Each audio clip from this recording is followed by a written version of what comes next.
பெரிய ஆளுமையை பற்றி அவர் அரசியல் தடத்தில் வரலாற்றில் சில பகுதிகளை பற்றி எல்லாம் அவர்கள் செய்திருக்கிற சாதனைகளை பற்றி எல்லாம் இங்கே சொல்லி சென்றிருக்கிறார்கள். உண்மையிலேயே ஒரு நிகழ்காலத்தில் குறிப்பாக இன்றைக்கு இருக்கிற இளைஞர்கள் ஒரு பின்பற்றுகிற ஒரு ஆளுமையான அரசியல் தலைமையை இந்த கீழத்தஞ்சை மாவட்டத்தில் குறிப்பாக இந்த பகுதியில் விட்டு சென்றிருக்கிற ஒரு மகத்தான தலைவர். இன்றைக்கு நெருக்கடிகள் வருகிற போது அதை எப்படி அந்த நெருக்கடியை சமாளிக்க வேண்டும் என்று மிக அறிவார்ந்த சாதுரியமான பல நிகழ்வுகளை எடுத்து வைத்து அந்த பிரச்சனைகளை தீர்க்கக்கூடிய மகத்தான தலைவர். அவர் நாடாளுமன்ற உறுப்பினராக இருந்தபோது நாகூரில் ஒரு மிகப்பெரிய மத கலவரம் நடைபெற்றது. அந்த மத கலவரத்தை தடுப்பதற்காக ஆட்சியில் இருப்பவர்களே, காவல்துறையாக இருந்தாலும் சரி, மாவட்ட நிர்வாகமும் ஒரு பெரும் முயற்சி எடுத்து அதை தடுப்பதற்கான எல்லா முயற்சிகளிலும் ஈடுபட்டு கொண்டிருந்த போது அங்கே மத கலவரம் உண்மையிலேயே அங்கே கட்டுப்பாட்டுக்குள் கொண்டு வர முடியவில்லை. ஆனால் அவர் நாடாளுமன்ற உறுப்பினராக எங்கேயோ ஒரு இடத்தில் இருந்து கேள்விப்பட்டு உடனடியாக நாகூருக்கு வருகிறார். அன்றைக்கு இருக்கிற நம்முடைய கட்சியினுடைய மாவட்ட செயலாளர் அவர்களோடு வருகை தந்து உடனடியாக இருதரப்பினரும் ஏற்றுக்கொள்ளுகிற இரு தரப்பினரும் பிரச்சனையின் மீது மைய பகுதியில் நின்று அந்த பிரச்சனையை முடித்து வைத்த மகத்தான தலைவர். அடுத்த நாள் பல செய்தித்தாள்களில் பத்திரிகை செய்திகளில் வருகிறது, ஒரு ரியல் ஹீரோ என்று ஆங்கிலத்தில் தலைப்பிட்டு அவருடைய அந்த செயலாற்றலை, அந்த பகுதியில் ஏற்பட்டிருக்கிற அந்த மத கலவரத்தை தடுத்த மகத்தான தலைவர் என்ற அடிப்படையில் ரியல் ஹீரோ என்று பத்திரிகைகளில் எல்லாம் செய்திகள் வெளிவந்தன. அப்படி இந்திய கம்யூனிஸ்ட் கட்சியில் ஒரு ஆளுமையான தலைவர், பல ஆளுமைகளை நாம் பார்த்திருக்கிறோம். மணலி கந்தசாமியை பார்த்திருக்கிறோம், களப்பால் குப்புசாமியை நாம் பார்த்திருக்கிறோம். சீனிவாசராவ் அவர்கள் காலத்தில் நாம் எப்படி இருந்தார்கள் என்பதை எல்லாம் நாம் படித்திருக்கிறோம். ஆனால் நிகழ்காலத்தில் ஒரு தலைவர் ஆளுமையாக இருக்கிறார் என்று எம் செல்வராஜ் அவர்களை பத்திரிகைகள் எழுதுகிற போது உண்மையிலேயே இந்திய கம்யூனிஸ்ட் கட்சி ஒருபடி மேலே போய் பெருமையோடு மக்கள் மத்தியில் செல்வாக்கை உயர்த்துவதற்கு அவர் ஆற்றிய பணிகள் சாதாரணமான பணிகள் அல்ல. இங்கே கீழத்தஞ்சை மாவட்டம் சாதாரணமான ஏழை எளியவர்கள் வாழ்ந்து கொண்டிருக்கிற மாவட்டம். இந்த கீழத்தஞ்சை மாவட்டம் வான் போய்க்கிற மழையை நம்பி இருக்கிற, வானை நம்பி இருக்கிற மாவட்டம் அல்ல.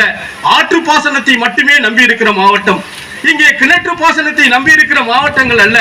எனவே ஆற்று பாசனம் மட்டுமே நம்பி இருக்கிற இந்த மாவட்டத்தில் காவிரியில் இருந்து தண்ணீர் கொடுத்தால் மட்டுமே தான் இங்கே கீழத்தஞ்சை மாவட்டம் வளர்ச்சி பெறும். இங்கே வறுமை ஒழிக்க முடியும். இங்கே இருக்கிற விவசாயிகளுக்கும் விவசாய தொழிலாளர்களுக்கும் அதுதான் வாழ்க்கை. ஆனால் அப்படிப்பட்ட காவிரியில் இருந்து தண்ணீர் திறப்பதற்கு கர்நாடக அரசு மறுத்த போதுதான் இந்திய கம்யூனிஸ்ட் கட்சி தஞ்சாவூரில் இருந்து வேதாரண்யம் வரை 110 கிலோமீட்டர் மிகப்பெரிய அந்த மனித சங்கிலி போராட்டத்தை நடத்தியது. அந்த மனித சங்கிலி போராட்டம் நடத்திய தலைவர்களில் முன்னணி தலைவராக எம் செல்வராஜ் அவர்களும் இருந்து அந்த போராட்டத்தை நடத்தியவர்கள். அவர்தான் நாடாளுமன்றத்தில் இந்த போராட்டத்தினுடைய வெளிப்பாடாகத்தான் நாடாளுமன்றத்தில் தனி தீர்மானம் கொண்டு வந்து நடுவர் மன்றம் கொண்டு வருவதற்காக தமிழ்நாட்டிலேயே வாக்களித்த மகத்தான தலைவர் எம் செல்வராஜ் அவர்கள் தான். நாடாளுமன்றத்தில் காவிரிக்கு நடுவர் மன்றம் வந்திருக்கிறது என்று சொன்னால் அவருடைய உழைப்பு களத்தில் நின்று போராடுவது மட்டுமல்ல, ஆட்சி அதிகாரத்தில் இருக்கிற நாடாளுமன்றத்திலும் நின்று நிலைகுத்தி நின்று போராடிய மகத்தான தலைவன் எம் செல்வராஜ் அவர்கள். இங்கே எனக்கு முன்னால் அவருடைய ஆற்றலை பற்றி, அவர்களுடைய சிறப்பான செயல்பாடுகளை பற்றி எல்லாம் இங்கே நிறைய சொல்லி இருக்கிறார்கள். நான் ஒரு சில செய்திகளை மட்டும் இங்கே குறிப்பிட்டு செல்கிறேன். இங்கே எனக்கு பின்னால் மகத்தான தலைவர்கள் இங்கே பேச இருக்கிறார்கள். அப்படி எங்கு பிரச்சனைகள் நடந்தாலும் சரி, வெள்ளம் வந்தால், மழை வந்தால், மக்களுடைய கோபங்கள் எங்கே எல்லாம் அரசுக்கு எதிராக வந்தாலும் சரி, மக்களோடு மக்களாக நின்று ஆட்சி அதிகாரத்திற்கு எதிராக குரல் கொடுக்கிற, தலைமை இருக்கிற மகத்தான தலைமை பண்பு மிக்க மகத்தான தலைவர் தான் எம் செல்வராஜ் அவர்கள். இங்கே சட்டமன்ற உறுப்பினராக அப்பொழுது இருந்த பழனிசாமி அவர்கள் இந்த அவையிலே இருக்கிறார்கள். அங்கே சட்டப்பேரவையில் பேசுகிறார்கள். ஆதிச்சபுரத்தில் பட்டினி சாவினால் இங்கே இந்த ஆட்சியில் பட்டினி சாவு நடைபெற்றிருக்கிறது என்று கனித்த குரலோடு பேசுகிறார்கள். அப்பொழுது சட்டப்பேரவை உறுப்பினராக வை சிவபுண்ணியம் அவர்களும் பேசினார்கள். வீதியில் நின்று பேசுகிறார் எம் செல்வராஜ் அவர்கள். அன்றைக்கு ஜெயலலிதா அவர்களே நேரடியாக நின்று கர்ஜித்த தலைவர் இங்கே இருக்கிறார். ஆனால் லட்சக்கணக்கான மக்கள் ஆதிச்சபுரம் கடைவீதியில் நின்று போராட்டம் நடத்தி கொண்டிருக்கிற போது எம் செல்வராஜ் அவர்கள் மக்களோடு மக்களாக நின்று மாவட்ட ஆட்சித்தலைவரை பார்த்து சொன்னார்கள், இந்த பிரச்சனைக்கு அரசு தீர்வு காணவில்லை என்று சொன்னால் ஆட்சி அதிகாரத்தில் இருக்கிற ஆட்சியாளர் அவர்கள் நீங்கள் அதற்கு தீர்க்கமான முடிவெடுக்கவில்லை என்று சொன்னால் இந்த மாவட்டத்தில் ஆட்சியாளரின் கார் எங்கும் செல்லுவிட முடியாது என்று அழுத்தமாக மாவட்ட ஆட்சித்தலைவரை பார்த்து சொன்ன மகத்தான தலைவர். ஏன் இதையெல்லாம் நான் இங்கே குறிப்பிடுகிறேன் என்று சொன்னால், சாமானிய மக்களுக்கு ஒரு நம்பிக்கையான தலைவர், சாமானிய மக்களுடைய உணர்வாக, உயிராக, அந்த போராட்ட குணமாக, ஒரு வடிவமாக என்னால் அந்த நின்று அந்த மக்களுடைய நம்பிக்கையை பெற்ற மகத்தான தலைவர். வெள்ளம் வந்த போது ஏதோ பார்வையாளராக சென்று பார்த்து விடுகிற தலைவர் மட்டுமல்ல, அந்த பகுதி மக்களுக்கு உடனடியாக நிவாரணம் கொடுப்பதற்காக அரசு இயந்திரத்தை முடுக்குவதோடு மட்டுமல்ல, தன்னால் இயன்ற உதவியை, ஏதோ ஒரு சிறு பிஸ்கட்டை கூட அங்கே ஏழை மக்களுக்காக கொடுக்கப்பட வேண்டும் என்று அவருடைய கார்களில் அத்தனை பொருட்களையும் கொண்டு சேர்க்கிற ஒரு மனிதாபிமானம் மிக்க ஒரு சேவை உணர்வுள்ள மகத்தான தலைவர் தான் எம் செல்வராஜ் அவர்கள். பார்வையாளராக மட்டுமல்ல, அது மக்களுக்கான சேவை செய்கிற பணியை செய்கிற மகத்தான தலைவர் எம் செல்வராஜ் அவர்கள். பல நேரங்களில் நாங்கள் பார்த்திருக்கிறோம், இந்திய கம்யூனிஸ்ட் கட்சிக்குள் தோழர்கள் மீது பல குறைகள் இருக்கிறது, தோழர்களுக்கு என்று சில கோரிக்கைகள் இருக்கிறது. ஆனால் அந்த கோரிக்கைகளையும் குறைகளையும் எப்படி நிவர்த்தி செய்யப்பட வேண்டும் என்று உளவியல் சார்ந்திருக்கிற பிரச்சனையை கூட அணுகுகிற மகத்தான உளவியல் சார்ந்த தலைவர் தான் நம் எம் செல்வராஜ் அவர்கள். அவர் ஒரு பிரச்சனைக்கு முன்னால் வந்து நிற்கிறார் என்று சொன்னால், அவர் வார்த்தையில், அவருடைய வாழ்க்கையில் நோ என்னோ என்று என்றைக்கும் இருந்ததில்லை, YES என்று தான் இருந்திருக்கும். ஏன் என்று சொன்னால், நோ என்ற வார்த்தைக்கு அவருடைய அகராதியில் கிடையாது. சாதிக்க முடியும், எதையும் நம்மளால் சாதித்து விட முடியும் என்று அந்த நம்பிக்கைக்குரிய மகத்தான தலைவர். நான் கேட்கிறேன், இன்றைக்கு இருக்கிற இளைஞர்களை எல்லாம் பார்த்து கேட்கிறோம், அப்படிப்பட்ட ஒரு மகத்தான ஆளுமை இந்த திருவாரூர் மாவட்டத்தில் மட்டுமல்ல, நாகை மாவட்டத்திற்கு மட்டுமல்ல, தமிழ்நாட்டிற்கே ஒரு பெரும் இழப்புதான்.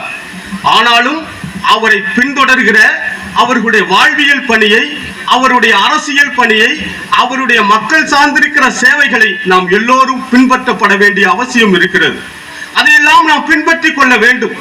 இன்றைக்கு என் போன்ற இளைஞர்கள், எனக்கு தலை நடத்தி விட்டது, நான் இளைஞர் என்று சொல்லவில்லை, என்னை போன்றவர்கள் இன்றைக்கு சட்டமன்ற உறுப்பினராக வந்திருக்கிறோம் என்று சொன்னாலும் சரி, பல்வேறு பொறுப்புகளுக்கு வந்திருக்கிறோம் என்று சொன்னாலும் சரி, அதற்கு பின்னால் எம் செல்வராஜ் என்கின்ற ஒரு ஆளுமை அதற்கு பின்னால் இருந்து கொண்டே இருப்பார். அப்படிப்பட்ட மகத்தான தலைவர் தான் எம் செல்வராஜ் அவர்களுடைய இந்த அரசியல் பயணம். பல தலைவர்களை அவர் அடையாளம் கண்டிருக்கிறார். எப்பயாவது குறைகள் வந்து அவர் காதுக்கு வந்தாலும் அதை மனதில் வைத்துக் கொண்டு அந்த குறைகளை எந்த வழியிலேயாவது நிவர்த்தி செய்யப்பட வேண்டும் என்பதற்காக, அதற்கான எந்த ஊழியரையும் விட்டு கொடுத்து விடக் கூடாது என்பதற்காக களத்தில் நின்று, அந்த இளைஞரோடு இளைஞராக நின்று, அந்த தோழரோடு தோழராக நின்று செய்து முடிக்கிற மகத்தான தலைவர் தான் எம் செல்வராஜ் அவர்கள். அவருடைய இழப்பு ஏற்றுக்கொள்ள முடியவில்லை. ஓராண்டு காலம் ஆகி இருக்கிறது. ஆனாலும் அவர் செய்திருக்கிற தேர்தல் பணியாக இருந்தாலும் சரி, போராட்ட களமாக இருந்தாலும் சரி, இயற்கை இடர்பாடு காலமாக இருந்தாலும் சரி, அவருக்கு நிகர் அவர்தான் என்ற அடிப்படையில் அந்த இடத்தை நிரப்புகிற மகத்தான ஆளுமைகள் இந்த மேடையில் இருந்திருந்தாலும், நான் அந்த ஆளுமை என்று சொல்லுகிற போது அது எம் செல்வராஜ் அவர்களுக்கென்று ஒரு அந்த இடத்தை, அந்த வரலாற்று பக்கத்தில், இந்திய கம்யூனிஸ்ட் கட்சியினுடைய வரலாற்று பக்கத்தில் அவருக்கென்று ஒரு பக்கத்தை, அவருக்கென்று பல பக்கங்களை அவர் வைத்துவிட்டு சென்றிருக்கிறார். மகத்தான தலைவர், நாம் எல்லோரும் பின்பற்றக்கூடிய ஒரு ஆளுமையான தலைவர் நாம் இழந்திருக்கிறோம். அந்த இழப்பு என்பது ஈடு செய்ய முடியாத இழப்பாக இருந்தாலும், அந்த இழப்பை நாம் எல்லோரும் நிவர்த்தி செய்யப்பட வேண்டும் என்று சொன்னால், அவரை போன்று களத்தில் நின்று மக்களுக்காக நாம் போராட வேண்டும். அவருக்கென்று, அவரை போன்று நாம் மக்கள் மத்தியில் செல்வாக்குகளை பெற வேண்டும். அவரை போன்று நாம் மக்கள் மத்தியில் சேவையாற்றப்பட வேண்டும். இதுதான் அவருக்கு நாம் செலுத்துகிற அஞ்சலியாக இருக்கும். இதுதான் அவர் வாழ்க்கையை, அரசியலை நாம் பின்பற்றுகிற மகத்தான பணியாக இருக்கும். அதே போல அவர் சார்ந்திருக்கிற குடும்பங்கள், அவருடைய குழந்தைகள் அத்தனையும் இந்திய கம்யூனிஸ்ட் கட்சி அவருடைய வாழ்வியலில் அவர் விட்டு சென்றிருக்கிற பணியை நிச்சயமாக தொடரும். இந்திய கம்யூனிஸ்ட் கட்சி அவர்களுடைய வாழ்வியலில், அவர்களோடு அந்த அவர்களுடைய வாழ்வியல் நிகழ்ச்சிகளில் இந்திய கம்யூனிஸ்ட் கட்சிக்கும் ஒரு தனி பங்குண்டு என்பதனை இந்த நேரத்தில் கூறி, அவருக்கு மகத்தான தலைவருக்கு நான் வீர வணக்கத்தையும் புகழஞ்சலியும் செலுத்தி விடைபெறுகிறேன். நன்றி, வணக்கம்.